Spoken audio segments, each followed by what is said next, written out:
All right, today we got something fun and extremely interesting on Serious and Silliness. We have Carol Bennett, bodybuilder and female bodybuilder and fitness enthusiast. Yes. So, Carol, Yes. before we start, tell everybody out there that they better subscribe and like and share Serious and Silliness videos, especially this one. You better subscribe, like, and share Seriousness and Silliness, please. Thank you. Thank you. So, before we get started, basically, we're going to be talking about bodybuilding as a fetish. So what had happened was I had King Kamali on my show not too long ago. It was a great interview. I'll put the link in the description area so people could see it, because it was he is a fantastic storyteller and a great interview, great personality. And he was a top-notch bodybuilder during the late 90s into the 2000s. Anyway, he told a story about a really good friend who shall remain nameless, and about how she was making a shit ton of money back in the early 2000s. Basically, at the time, they called it the dark web. I don't know if they still call it that anymore. Where she put herself on a website, and men would hire her. At the time, it was $500 an hour for, for all these different types of fetishes, female bodybuilding fetishes that men are into. And I'll put the link. It's a tremendous, tremendous interview. So, but before we get into that, I want to know how you got into bodybuilding, how you got into fitness, and who inspired you to do it as a young person.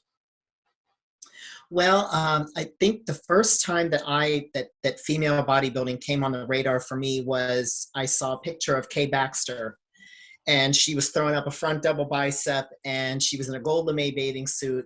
And I think I was like 12 years old, and I saw that, and I just thought that for some reason just made sense to me. I'm very short. I was never going to be very tall anyway. And I don't know, I just saw her, and her muscles were beautiful. And so I didn't start lifting. Of course, at 12 years old, I wasn't lifting. But in my late teens, I decided to join a gym. And the gym that I chose, I walked in, and there was a little curly, long, blonde-haired woman that came out, and she had all these muscles. And I said, I want to join your gym. And she said, you do? And I said, I do. And she said, well, what are your goals? And I said, well, I want to look like you. And she kind of laughed, and she said, you do? She said, well, it's really going to be a lot of hard work.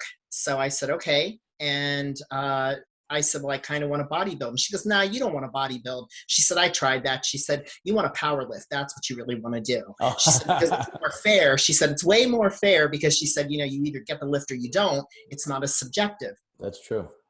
So I started powerlifting, and I was doing really well with it. And I did that crazy thing called getting married. And I ended up starting a family, and life just went on. And I lifted intermittently for a little bit, and then my marriage kind of came to an end. And I said, okay, what did I do that I love to do? And I said, I'm going to go back to lifting weights. And I got back in the gym, and I fell back in love with powerlifting. So I started powerlifting, and that was around 2009, 2010. And just, at the amateur level, but I started doing really well with it. I lifted in the SPF Federation. But anyway, I did that for a few years. And what was your best lifts? What were your numbers? So my best lifts were, I had a 265 bench. I had a 415 squat and a 410 deadlift. Wow. And what was your body weight, and how tall were you? I'm 5'1". And what was the body weight at the time?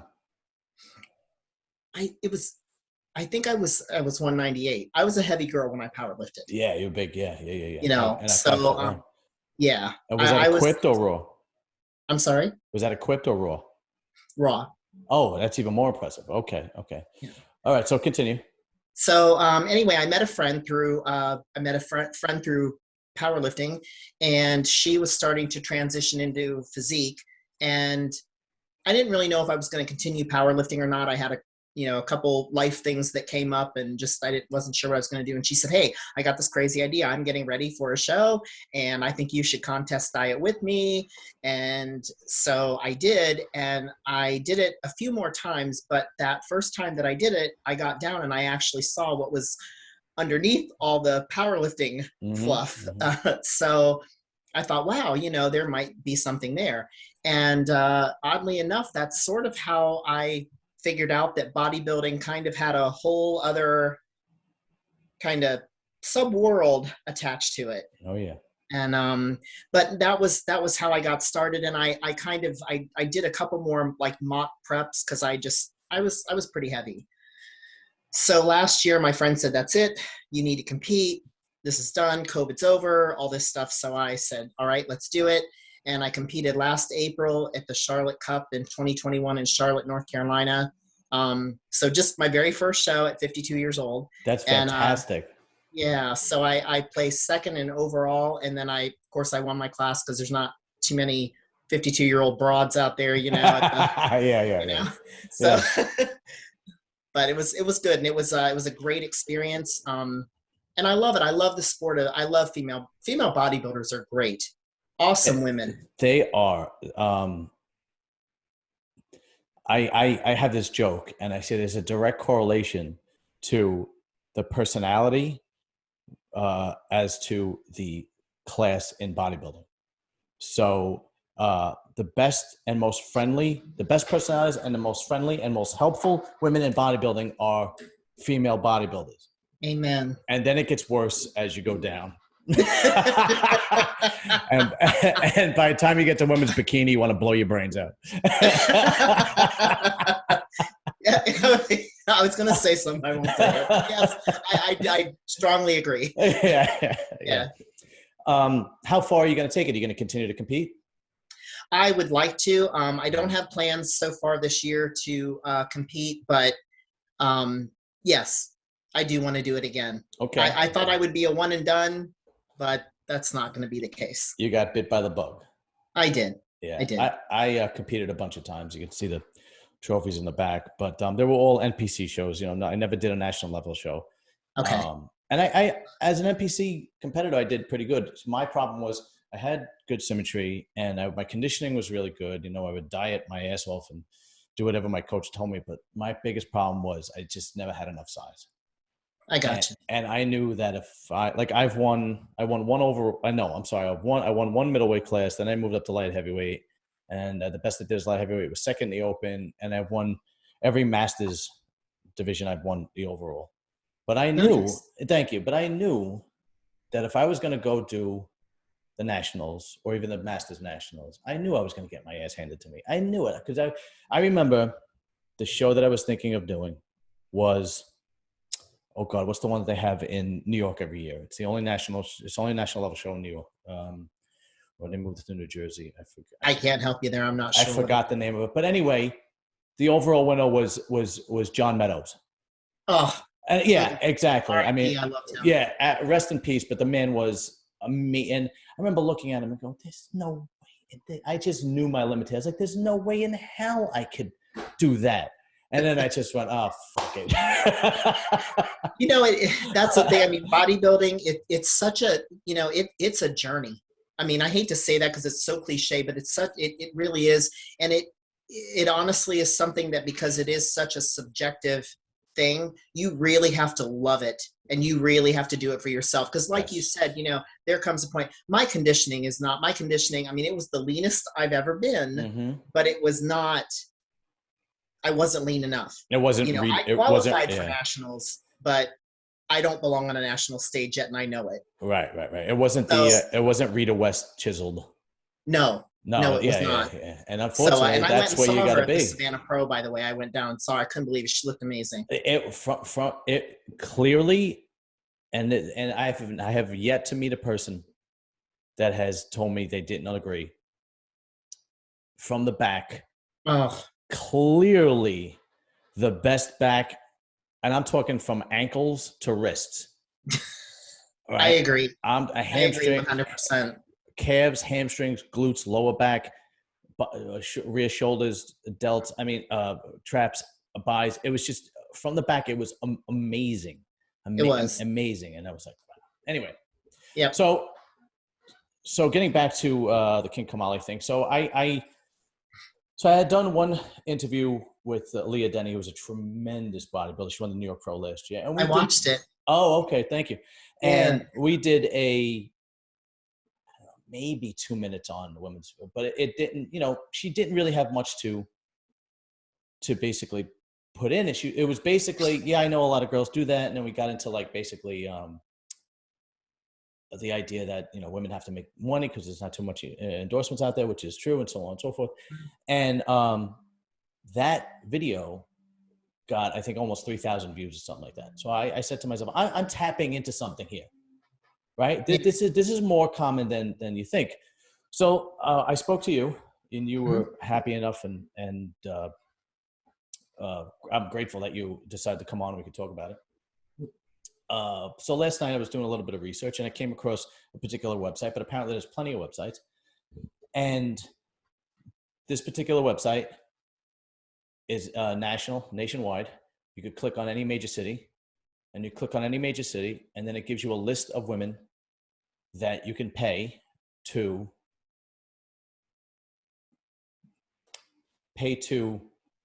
fulfill your female bodybuilding fetish desires, if you will. That was pretty good. I can't believe I just threw that together in my head. You did that. It all came together. Yeah, it all came together. And yeah, it's unbelievable. Now, back in the early 2000s, from what King Kamali had told me in the interview, it was $500 an hour. I don't know. I didn't look hard. I didn't look enough to just look at prices.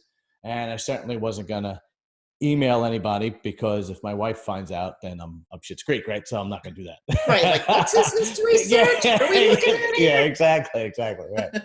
So, but basically a lot of the girls, they give a list of what they will do. And oddly enough, a lot of them say no. What was it? What was the terminology they use? Something to the effect of basically no intercourse. It's I forgot what. No full service. That's what they would say. Oh, wow. Okay. Yeah, no full service. Majority of them said no full service, but they gave a list of everything else. And the funny part is, the first girl I clicked, IFBB Pro immediately. And then the second girl I clicked, IFBB Pro immediately. And all the girls that I saw, then there were girls that were actually just into like kind of like wrestling, but the actual muscular girls, IFBB Pro, IFBB Pro, IFBB Pro. So I'm assuming that this is extremely common in that world. And I have to assume that the making of the money has to be insane, because if it was $500 an hour in 2004, 2005, 2003, I can only imagine what it is now. Right. So just on that, what's your opinion? So, like I said, when my friend and I started, when I did the contest prep with her, still relatively new and naive to everything.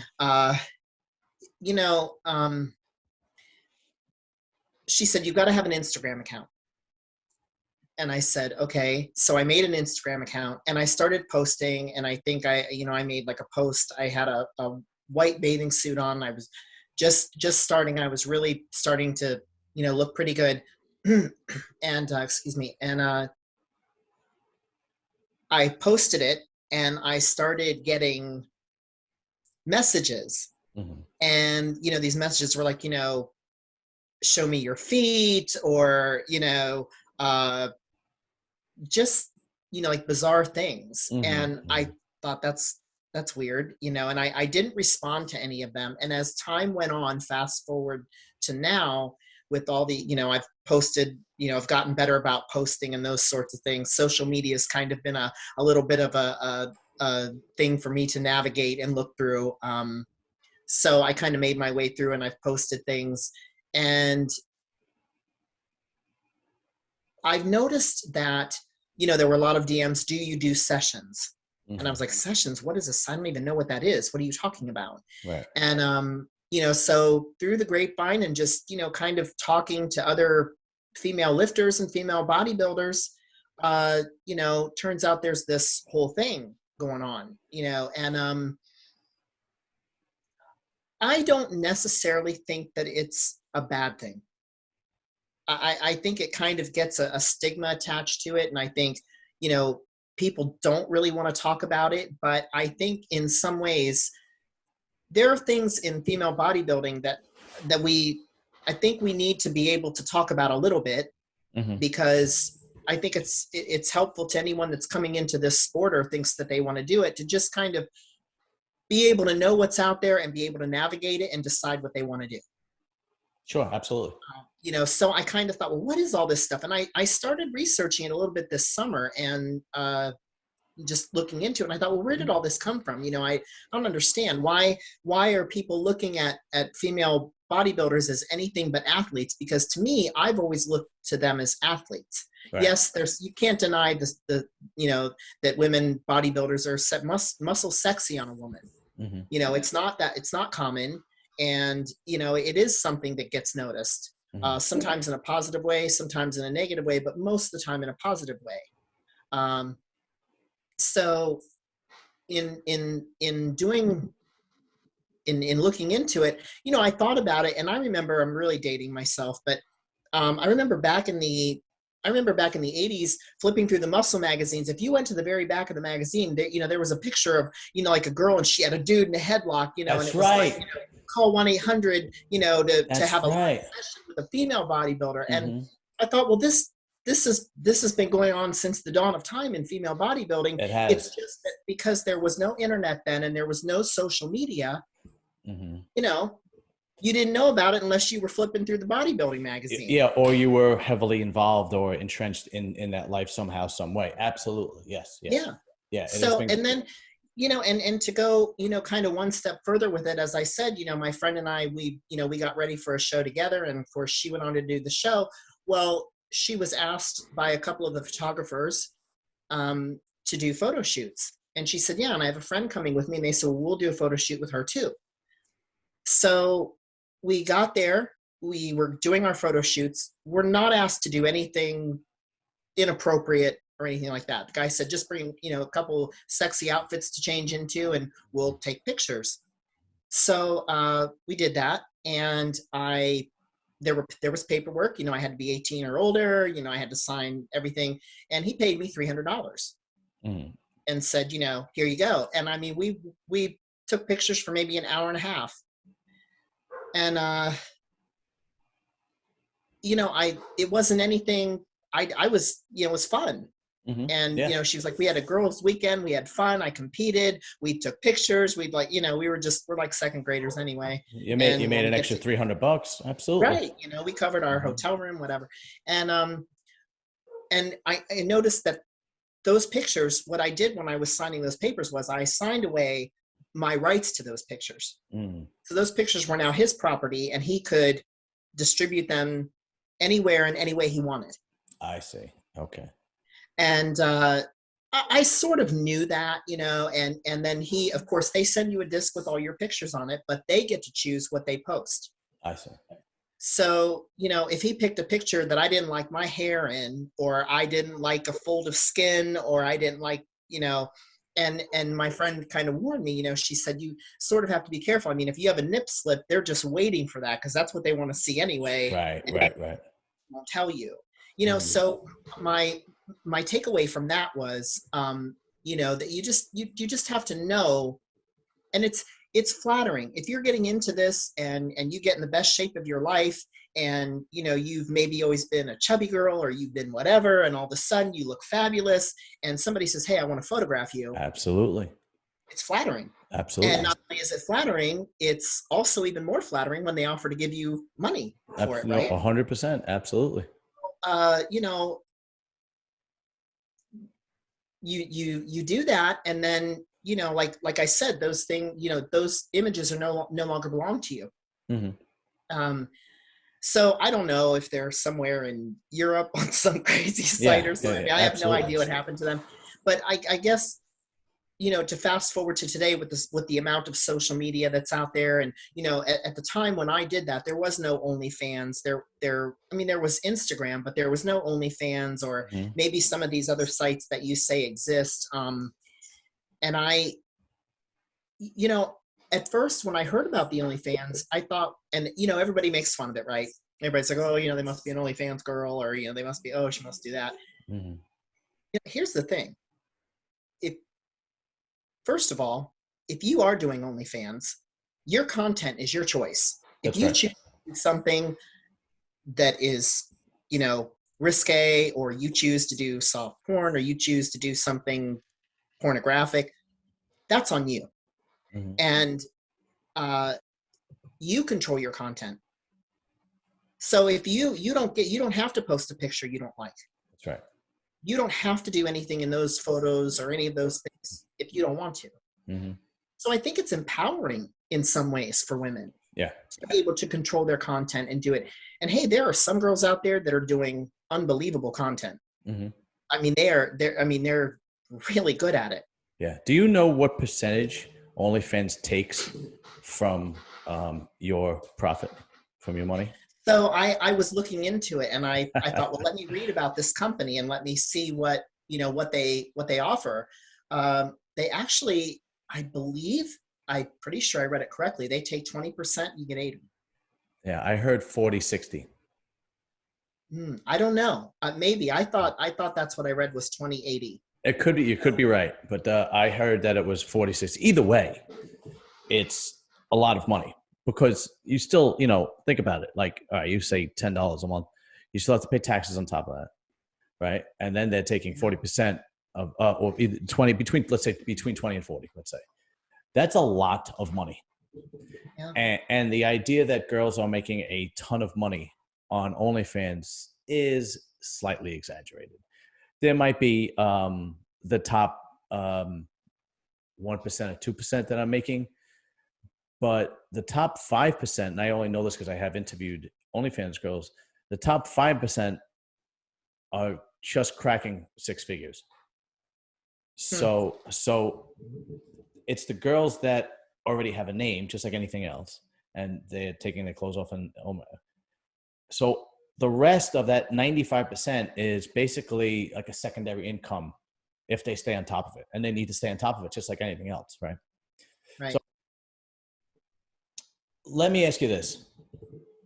How serious is the slippery slope? Because I have to believe that the slippery slope is very serious when it comes to bodybuilding as a fetish. I think it depends. Honestly, I think it depends on your maturity level, your life experience. I can believe that. Yes, I could see Some of that. these young girls come out and they do it, and it's my understanding it's almost kind of like you get on and you post something, and my understanding is then you can then make videos or things like that, and then you can sell those videos. So you can click on them. The videos are priced differently, I guess, depending on, maybe, I don't know how they do that, if it's based on their content or based on like time or whatever. No, what I mean, not OnlyFans. I'm talking about as far as like you took pictures right before the bodybuilding content, because for argument's sake, they offered you 300, and I'm not saying you. See, and I agree with the age difference, because when you're in your 40s or 50s and you're doing this, you're pretty much established at that point. If you've made correct life choices, which I would hope the majority of us have, you could pick and choose what you want to do and what you don't want to do, right? But if you're a girl in her 20s or maybe early 30s and you are a bodybuilder trying to be a bodybuilder, and you maybe are a personal trainer and you're barely making ends meet, because let's face it, being a female bodybuilder and a personal trainer is very common, and they're not making much money, right? Yep. That's just the truth of the matter. I do believe, I agree that the age thing is definitely accurate. But let's say you were 25. Well, not you. Let's say a girl is 25 and she's getting ready for her first contest, and she's a personal trainer, and she is single. And she's offered $300 to do the shoot. So she absolutely, yeah, I could use the money. Let's do it. And they go for an hour and a half and $300. And then maybe a month later, that same person contacts and says, hey, I'd like to do a shoot. I'll offer you $600 if we could do it topless. Or if we could do it topless where you're covering with your hands, but no bikini top, or pasties, or whatever the case may be. And then she's like, all right, well, that doesn't sound too bad. Okay, I could use the money, $600. and the way we go, right? And then that's the slippery slope. And then I made money, and then and I only know this from experience with actual women from, just discussing things with women. Like you said, one, making that much money on your own and people wanting to pay to see you is empowering, right? And then it's more like, hey, this is my choice. I can do what I want. And it's almost like self-convincing, right? I could do what I want. Yeah. Yeah. Right. I mean, I know a lot of young girls do this. Hey, don't judge me on what I want, and so on and so forth. And this is not only with women too. Nick, God, he has his own podcast. He was a pro bodybuilder. He retired. Nick Trigilli told a tremendous story about how he fell into this on RX Muscle. Tremendous story about he was a young guy trying to make ends meet, fell in love with bodybuilding, so on and so forth. And he kind of did the same thing, only it was I'm pretty sure it was, a gay men thing. But I have to double check, because if I'm wrong, I have to edit this out. But I'm pretty sure I'm right. So, and then one thing leads to another, right? And then it's, okay, I could A, B, and C. Now, the thing one of the reasons I believe that with women's bodybuilding, the fetish for women's bodybuilding, after I noticed the website last night where it said no full service, right? You're not getting paid for sex. You're getting paid to fulfill somebody's fetish and fantasy. So what I mean by that is, they might want to see you naked, but then they give a list of things that they actually want to do, and it's really not sex. So it's very easily justified, if you will. So I wrote down a whole bunch of things that these girls offer, and that men that are interested in this fetish are willing to do. These girls are willing to do. These men are willing to pay for. So do you want to go down the list with me? Sure. Okay, so the first one is pro style wrestling. So I gotta assume that just means it's going to be like WWF, where we're just going to wrestle and you're going to body slam me and so on and so forth, because it says pro style wrestling. What's your thoughts on it? I mean, I would think that's what it means. Right, I would think so too. I would think that's what it means. That's pretty self-explanatory. Right. Second one is pretty self-explanatory: arm wrestling. Okay. Yep. Same thing. And for some reason, that is, if you are a female bodybuilder, you're always, how much do you bench and do you arm wrestle? Yeah. It's so weird. I mean, I know. Yeah. I had a Christy Resendez on, who is a professional women's arm wrestler, and she's also an amateur bodybuilder. And she has a YouTube channel, and she put a video of her arm wrestling somebody, and it got almost 1 million views. And this is why I say this is more common than people think. The idea of worshiping a woman that is muscular is a lot more common than people think. This person is not. 1 million views is Joe Rogan type numbers. Yeah. And one of my favorite pro female bodybuilders, Alicia Young. Beautiful woman. Absolutely. Beautiful. I like her a lot. She, if you've ever noticed, she has that scar down her arm from where she arm wrestled and disconnected her tricep off the bone. She interview, I think, with I think Dave Palumbo. Yeah, well, I remember that interview she did. He was on him several times. One specific, she was on. Yeah. She was very upset because she talked about it, and I thought, oh my gosh, because I mean, there's been a couple times I've, not as old as I am now, but a little bit in my younger days, some guy at a bar would be like, come on, arm wrestle me, Oh yeah, absolutely. Yeah. And you're like, okay, and you do it. Yeah. Do you want to hear a funny story? Sure. A quick funny story. I interview a lot of arm wrestlers, and I interview plenty of women arm wrestlers. And I had interviewed this woman, Lisa Wolfley, who is a multiple female world champion arm wrestler. So every year they have what's referred to as the world. So it's like, in your weight category, you go and you arm wrestle the best arm wrestlers from Sweden, the best from Russia, the best from Brazil, the best the best from Poland. She's she went, I think she has 4 worlds. Yes, 4 worlds. Yes.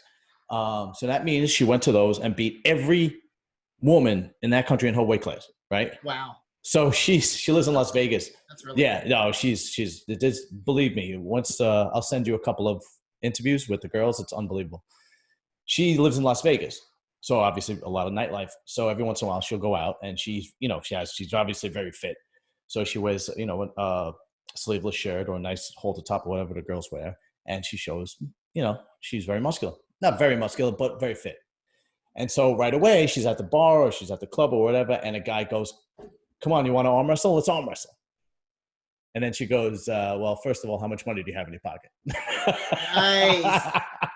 There you go. And then she said she actually arm wrestled this one guy and he couldn't move her, right?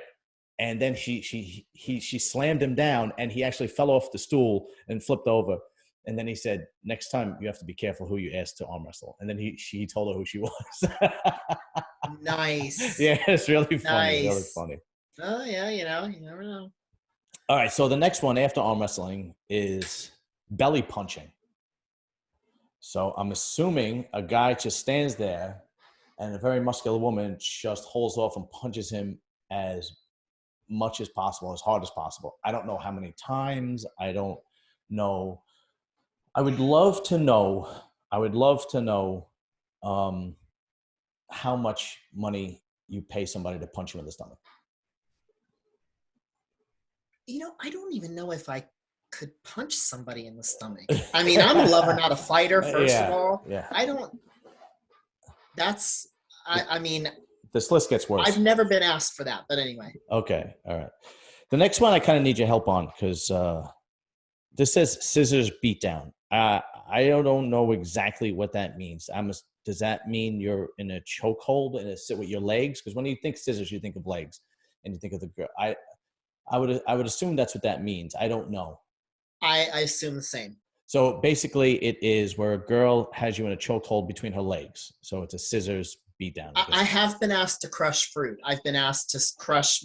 I have very large legs. Yeah. I have sweatpants on right now, but I have very large legs, and yeah, so I actually saw on Instagram. Yeah, I'll put your Instagram in the description area so people could see you too. Oh, thank you. Yeah, I mean, I've been asked that.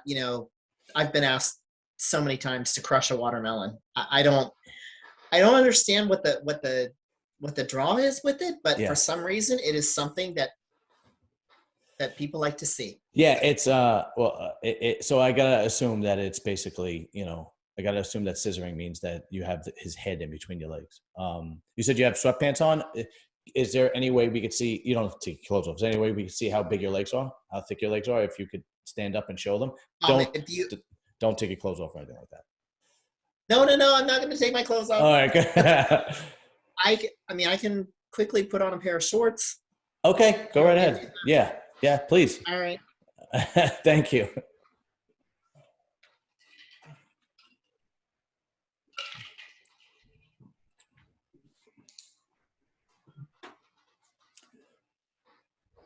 Just waiting for Carol to get back with her shorts on and show us her quads. All right, here she is. She's back.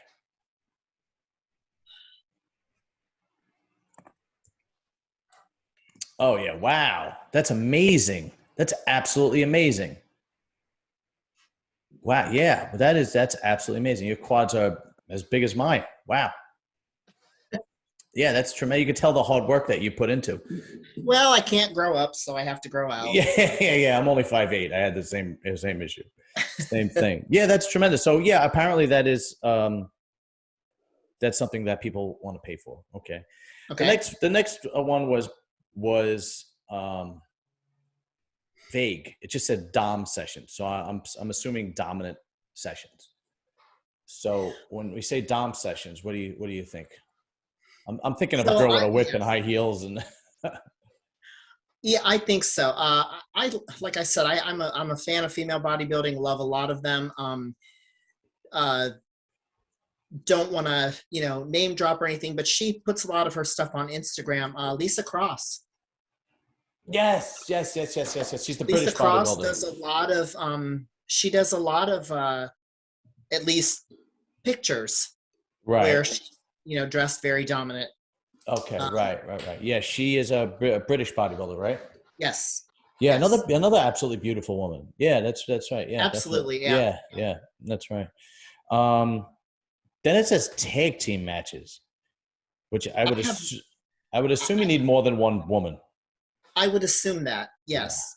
And I don't know, I don't know. I'm sure there are, I know, again, I know Alicia Young at times on her Instagram has posted herself kind of posing with another girl, or, shows her and another girl working out together, things like that. I don't know if that's what it means. I don't know if it Mm-hmm. means actual, I don't know what all tag teaming would entail. As we're talking, I'm gonna Google, see what comes up. How much would someone pay? Because I would love to know how much money they would make. How much would someone uh, pay for a dom session? Let's see. I think it's always an assumption Here we too. go. Here we go. Here we go. Okay. How much does an average dominatrix get paid for an hour? It says here, well-known doms in large cities charge anywhere from $300 to $400. Some luxury doms charge $500 an hour. Wow. Okay. Wow. Yeah. Really. All right. I mean, and like I said, none of this is actual intercourse. None of this is sex. None of this is intercourse. This is all basically just, a woman basically just kicking the shit out of you is really what it is. Right. Right. So, and then there's role play, which is really vague. I mean, obviously that could be anywhere from, I don't know, Right. yeah, I mean, that could be anything. Role play, I would assume, who the hell knows? Like, spanking comes to mind, like, that kind of thing. Like, you were out of order, so I have to spank you, right? Right. Because I'm assuming, I'm putting this into Right. Like you could be in like an authority figure to them at some right. or Yes. something, maybe, Yeah. and I want to create a story around that. The next one is really interesting because I had no idea that I had no clue that people actually pay for this. Tickling. So do I get tickled or do I tickle the woman? How does that work? So, and all right. I would love to, that's another one. I don't know. I would assume it's the same hourly. So, I mean, do I tickle you or do you tickle? I don't know. Whatever. It doesn't matter.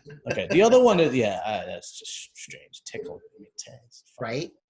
All right. So the next one is pretty obvious. It's just called body muscle worship. So did you know anybody that did something like this? How does that actually work? Is it, am I just feeling your muscles? Am I on my knee, how does that work? Again, and I'm sure there are a lot of female bodybuilders out there that can relate to that. Your DMs when you start posting things, and it depends on anything. It can be anything, that, I don't know, set somebody up. You'll get DMs that, the guys want to kiss your biceps, or they want to, okay. they want to, I don't know, they want to worship your muscles. Sometimes it's funny because, if you don't really have anything, if you're like sitting at the oil place change and you're getting your oil changed and you're going through your Instagram and you start looking down through them and you're like, what the hell is this? And you kind of open it up and you're like, I want to lick the soles of your feet. You're like, why would you do that? And it's kind of like one of those things where I don't know. It just, there's so many things out there. There's so many weird messages you can get. And I assume it falls into that. Yeah, it's gotta be. And it's funny that you said feet because the next one is foot worship. But I feel like I think that's more common in general. That's not more of I don't think that. It's funny. A friend of mine, she's a kind of a gymnast type person, and she posts a lot of really cool like yoga stuff and everything. And she often does it, and she's barefoot. And we make a joke about it. I'm like, you're just a foot slut. You're just that's all you are. Yeah. But I mean it. And that's not her intention with the picture. That's not. It's not what she's showing, but you post something and you don't know you don't know what what takeaway somebody's gonna get from that. Yeah, I don't have any of these problems, Carol. I So you're saying for all intents and purposes, you're a normal male. well, it would kind of be nice if I had, a DM from somebody saying, "Oh, I'd love to lick your biceps." I kind of would be, this whole interview, I'm going, "What about me? What's wrong with me?" When's it about me? Yeah, this is bullshit. The only time I get a DM from anybody is when I'm trying to reach out for them for a podcast interview. That's it. So the next one is the most funny and the most painful. And I've actually, what was funny about this is I actually had a video of this, but not of a bodybuilder girl, a regular girl. And I'm a sewer worker in New York City, so I'm a blue collar guy. And I sent this video to the guys that I work with. And in New York City, there are 14 different sewage treatment facilities. So that's okay. So I sent this video to my friends at work, where I work in the facility I work at. The video ended up in 4 different facilities because everybody started sending it to everybody. And that video was a porno girl with boxing gloves on, just punching the shit out of some guy's balls. And that's what the next one is. It's called ball busting. And she literally had boxing gloves on, and he was standing there like, totally exposed, and she was just holding off. And I'm just, this was going on for like 10 minutes, right? And he was swelling up. You could see there was damage being done. I mean, this was like no joke. I swear to God. So I'd love to know. Let me see if I could. I'm gonna look up. See, I've never had a request for anything like that. Thank God. Yeah, really. Yeah. Let me see. Session price. Let's see if we can find that. Okay. Oh, look at this. I typed it in. It says some results may be explicit. Okay. All right. How much? Oh my God. Carol, I swear to God. I can tell by the look on your face, you felt that in your teeth. Carol, I swear to God, the first number that came up, I'm not kidding, okay? The first number that came up, ball busting session, $1,850. I swear to God. That's the first number that came up. Wow. Okay. Oh, we're going now. Okay. Now it's a little bit more reasonable. Now we're getting around to 350, 500. But the first one that came up, I don't know who this person is. Mistress Ja charges $1,850 for her to punch you in the balls. Well, there you go. Wow. I don't. I don't know. Like I said, you get these DMs and you see all this and you think to yourself, well, I mean, I can see how a young girl, if she's getting stuff like this, if she's getting things, and it doesn't even have to be a young girl. I mean, it can be anybody that does it. I mean, you can see, I mean, that's all you have to do to make X amount of dollars. And there's no way you could most people don't make that in a week. No, most people don't make that in 2 weeks. Right. So, I mean, I guess, like I said, there's always been, I think, sort of a soft white underbelly that nobody's ever really known about. And I think that with the introduction of the internet and let's face it, on the internet, it's not just that. I mean, if you wanted to, totally off subject, if you wanted to be an adult and you wanted to dress like a baby and suck on a butt, you can probably find somebody that will want to participate in that with you. Yes. So, I mean, I think it's just, but as far as it being a slippery slope, with those kind of numbers, it has to be, because I mean, you're gonna think about what I mean is, through the slippery slope. Let's say that's the most extreme. For God's sake, I hope that's the most extreme, right? Yeah. What else is it? Getting stabbed in the eye? Let's say that's the most extreme. Okay, so you're getting 500 for a dominatrix session. You're getting that kind of money for role playing. You're getting whatever amount much for tickling.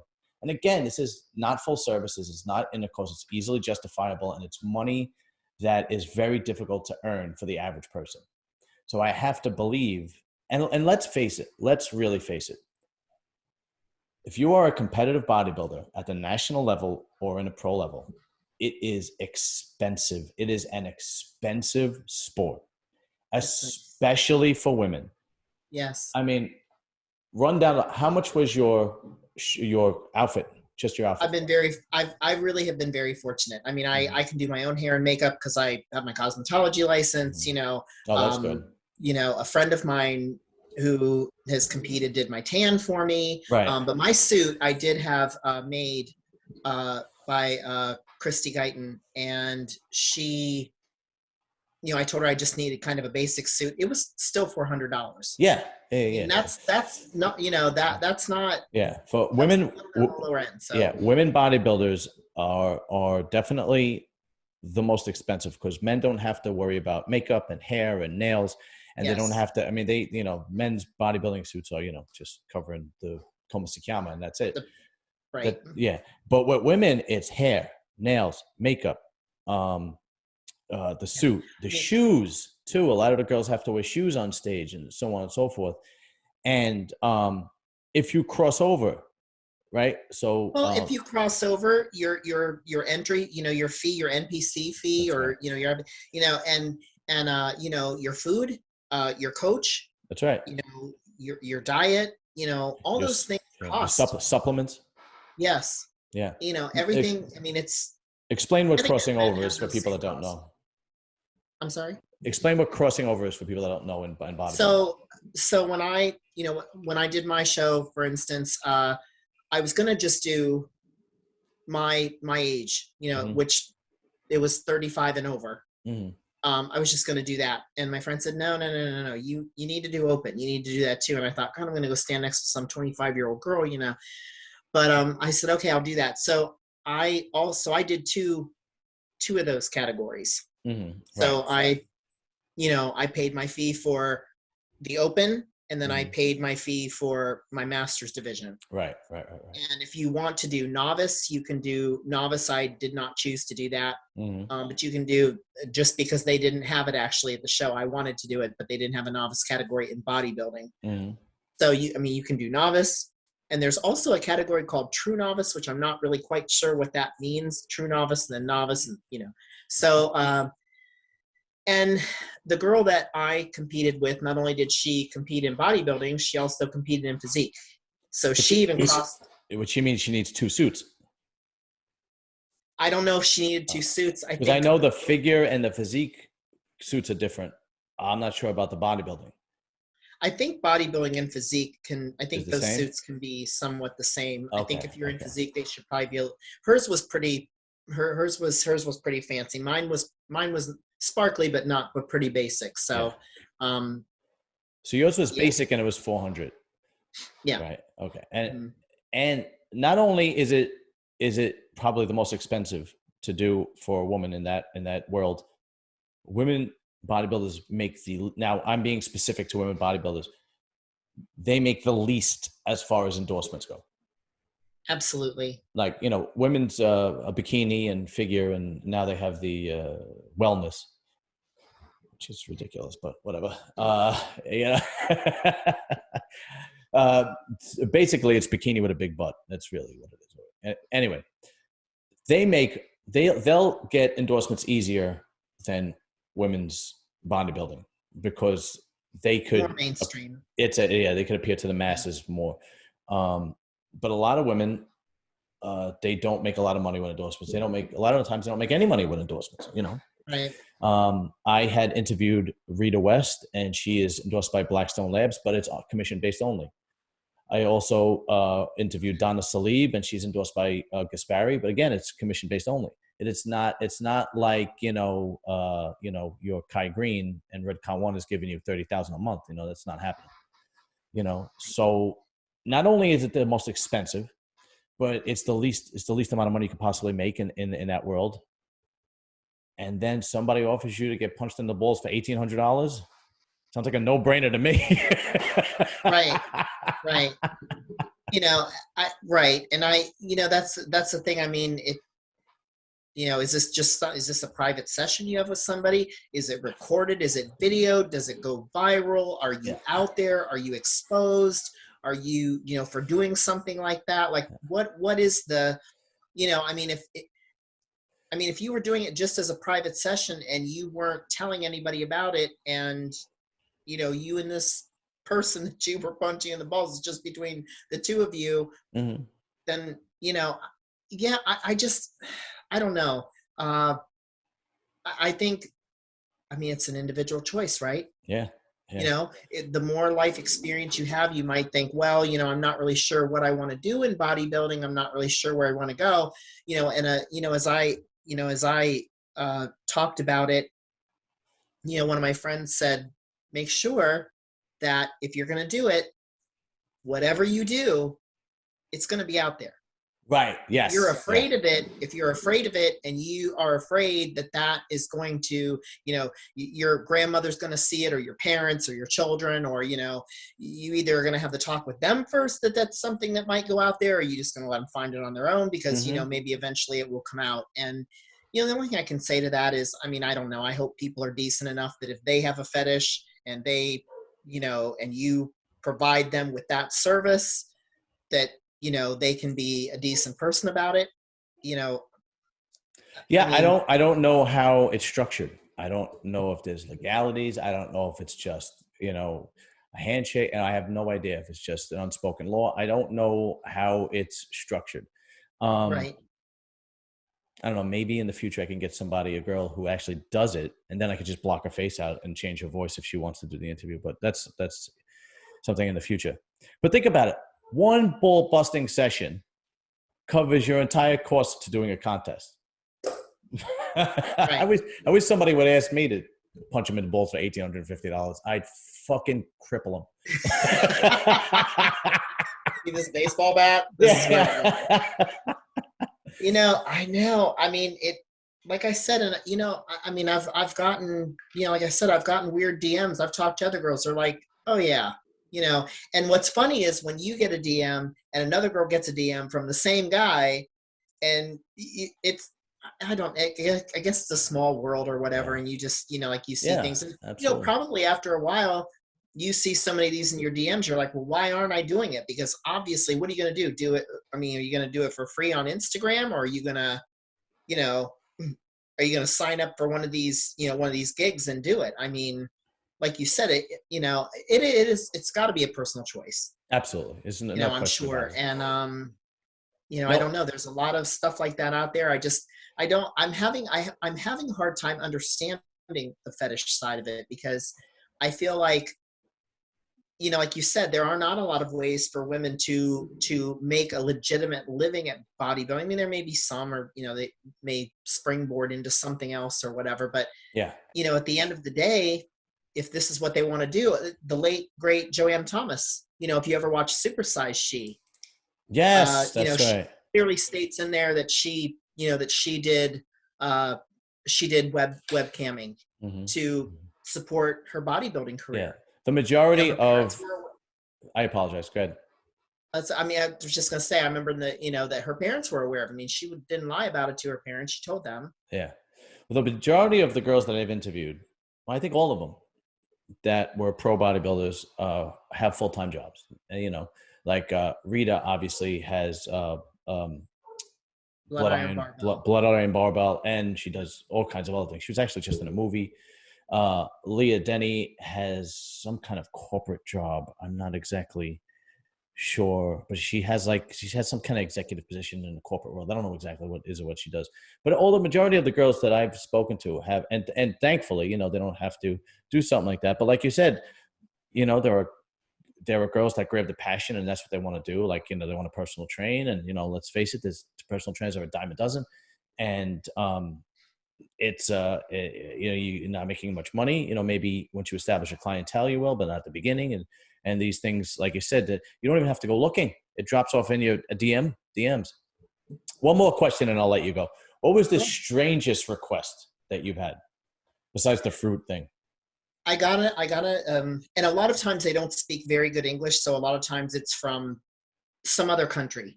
Okay. Oddly enough, it seems that foreign, not to box anybody in or say anything bad, but a lot of times it is foreign foreign men that send these requests. I got a request to lick my armpit. Oh, Wanted to lick my armpit, and I just cringed at the thought of it because I was like, I don't understand why you would want to do that. I don't understand why anybody would want to do that. I mean, at the end of the my day, God. So yeah, and like I said, I mean, just in passing, talking to other, female bodybuilders, they're like, this is some crazy thing or this crazy thing, and there are requests out there that you just can't even imagine. Oh my I God. mean, Well, yeah. So, the couple of strangest things I've heard. I think the one that is very common is selling your underwear after a workout. That's a big one. That is okay. selling your underwear after a workout. This one is strange, but not edgy at all. I had interviewed Alexis Golden, who is uh, an adult entertainer. She's an adult actress, but she was kind of at the top of her game for a long time. She wasn't like an OnlyFans. She was like, during the late 90s into the 2000s, so on and so forth. And she said that one of the things that she came across as a fetish was just to watch a woman chew bubblegum. Yeah. Wow. And I'm like, wow, that's so strange, but not strange at the same time. Right. That's pretty Right? wild. Yeah. I mean, did she have to blow bubbles? Did she have, I mean, I'm assuming, I don't know. Yeah. And I asked her and she said, no, just watch. And I'm like, wow. Okay. Then the absolute strangest, and this is cringy. This is cringeworthy. I mean, this is pretty bad. This is what, the person that told me this will remain nameless because I would never want to say who told me this, but the person had an offer or somebody contacted her and they wanted her to have these spiked heels on, these big spiked heels. And obviously she had whatever outfit she want, and the guy had offered her, I think $5,000. I'm not sure, to step on a kitten with the heels. Yeah. Oh no. Yeah. No, And no, she no, she no, yeah, no, yeah. no. And she obviously turned it down. And Oh, he went as high as $8,000. And then she still turned it down and said, absolutely not happening. I don't care how much money you offer me, blah, blah, blah, blah. that's Yeah. So there is, what's funny is that, like any man, I love women. Any straight man, I love women. And sometimes I think to myself, man, you know, uh, being married and you're in the gym and a girl has a great butt or great boobs and you go, oh, I got to stop looking. Let me stop looking. That's terrible. I got to stop looking. But I'm not even scraping that's nothing compared to some of the, I'm like, oh, the more I looked at this last night, the more I was like, holy shit, I'm a saint. right. Right.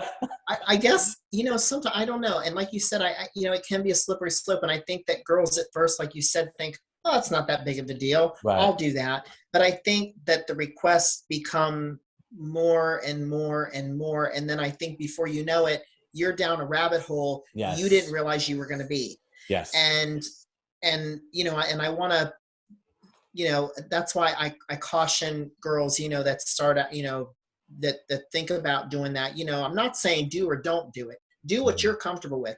It's completely consensual if you agree with another person to do whatever you decide to do. But just beware that, it's something that can get out there. And how are you going to feel about it when it does? And, I am going to go out on a limb and say don't do it.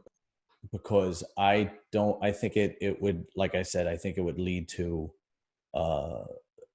just a life of debauchery, if it will. I mean, you don't want to be the person stepping on a kitten. You don't want to be the person punching somebody in the balls. You don't want to be the person, choking somebody out. I mean, like I said, to each his own. Okay. As a female bodybuilder, you have to have strong boundaries. Yeah. Anyway. To each his own. You can do what you want. And I would never judge somebody. But if somebody would ask my opinion, if a young woman would ask my opinion, I would say absolutely not. I don't think you should go down that road. I think there's a quote. There's another YouTube channel called Fresh and Fit. And there's two friends that host the YouTube channel, and one of them, his name is Myron, and Myron has a quote, and it's a great quote, and it goes for either girl or guy. And the quote is, "Fast money leads to slow problems." So, and those are words to live by in my case, in anybody's case, really. And I think that young people, I mean, think about it. Like when you're a guy and you're young, and and you want to make some extra money, and you're selling drugs, or I've had Larry Mazza on, I had Anthony Cauchi on, excuse me, who were former mafia members, and they've loaned money out, bookmaking, racketeering, and then they went to jail for a long, long, long time. Where in women, it's the sexuality part. Yeah. I think the fast money and the sexuality part, or the fetish world, or whatever the case may be, OnlyFans, whatever it is, I think in the long term will hurt your life in the long term, as far as family, serious relationships, friendships, so on and so forth. And I think it's something people really need to think about and consider before actually doing anything like this. Oh, 100%. 100%. It really is something. You have to be aware. Absolutely.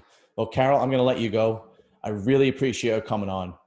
Great interview, great podcast. I can't wait to see how this one turns out. And thank you again. And we will definitely keep in touch, and we'll do it again. Thank you so much. I appreciate it. It was great. It was a lot of fun. Anytime.